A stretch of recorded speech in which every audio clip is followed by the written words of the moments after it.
today we're going to be doing the last section of chapter 6, which talks about coordinate geometry, or shapes on coordinate planes. We're going to first refresh our memory on our three Algebra 1 formulas that helps you figure out how to find if diagonals bisect each other, opposite sides are parallel, or opposite sides are congruent. So, if you're being asked to prove that diagonals bisect each other, bisect means we're finding the middle. So that is why we would use the midpoint formula to see if they're bisecting each other. If we're talking about sides being parallel, we know that lines that are parallel have the same slope. So we would use the slope formula to prove that opposite sides are parallel. And lastly, when we are talking about sides being congruent or figuring out the same length, we would use the distance formula. So let's first talk about triangles inside of, or on a graph. So it says classify the triangle. So really, when you're talking about classifying the triangle, we need to figure out what the lengths of the sides are. That's the reason why we're going to use the distance formula, because we're trying to find if it's scalene, meaning there are no equal sides. If it's isosceles, we have 2 equal sides, or equilateral, or 3 equal sides. So right now, pause it and see if you can figure out the lengths of these 3 sides and then determine what type of triangle this is.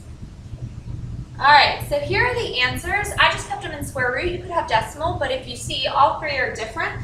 So for this problem, this type of triangle is a scalene triangle. So if you forgot what the distance formula is, make sure you have this down right, x2 minus x1 squared plus y2 minus y1 squared, and that's all under the square root. All right, so let's go ahead and talk about when we have parallelograms, and we're going to be talking about rectangles first, okay, one of the special parallelograms. So let's talk about the extra properties of a rectangle. Remember, there are 2 of them. The 2 properties are sides are perpendicular. So remember, when we have perpendicular, we know we can use opposite reciprocals to prove perpendicular. So opposite reciprocals would be perpendicular slopes. And since they're the sides, we would have to do that 4 times to prove that there are 4 right angles there. The diagonals are congruent in a rectangle. That means we're going to use the distance formula twice to prove that they are equal. So that's actually the extra property we're going to use to prove that a parallelogram is a rectangle, that the diagonals are congruent. Because if you notice below here, all you have to do is determine whether the diagonals are congruent. So we're going to be using, once again, the distance formula. Okay? So when you have a parallelogram that's listed like that, if you just want to sketch it out, you can start at any corner. And I'm just going to start here at M, and then you have to go in a circular direction to label the vertices. So M, N, P, and Q. That helps you figure out, here's diagonal 1, MP, here's diagonal 2, and Q. So go ahead and pause it and find the distance between those 2 diagonals to determine if this is going to be a rectangle or not. All right, so your work, you should have gotten the square root of 20 for both, so then yes, this can be a rectangle. All right, so that's how to prove a rectangle. Let's go ahead and look at the rhombus. The rhombus has 3 extra properties, so let's take a look at those 3 extra properties. The first ones are sides are congruent. Since there's 4 sides, we would have had to do the distance formula 4 times. That seems pretty long. But we can also determine diagonals are perpendicular, just like we said with the opposite reciprocal. So really, we could do the slope formula twice to figure that one out. And then the last one, diagonals bisect opposite angles. There's not a formula to figure that out. So we are going to use the slope formula and the diagonals being perpendicular. So what we have here, okay, I'll move this up, is that it's asking if this is a rhombus. So we have to find the slopes of the diagonals.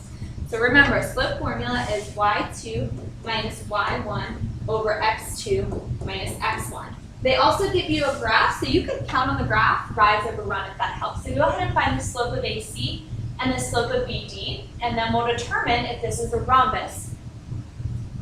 And here are the slopes. AC is 5 over 6 and BD is negative 3 over 2. So you have to look.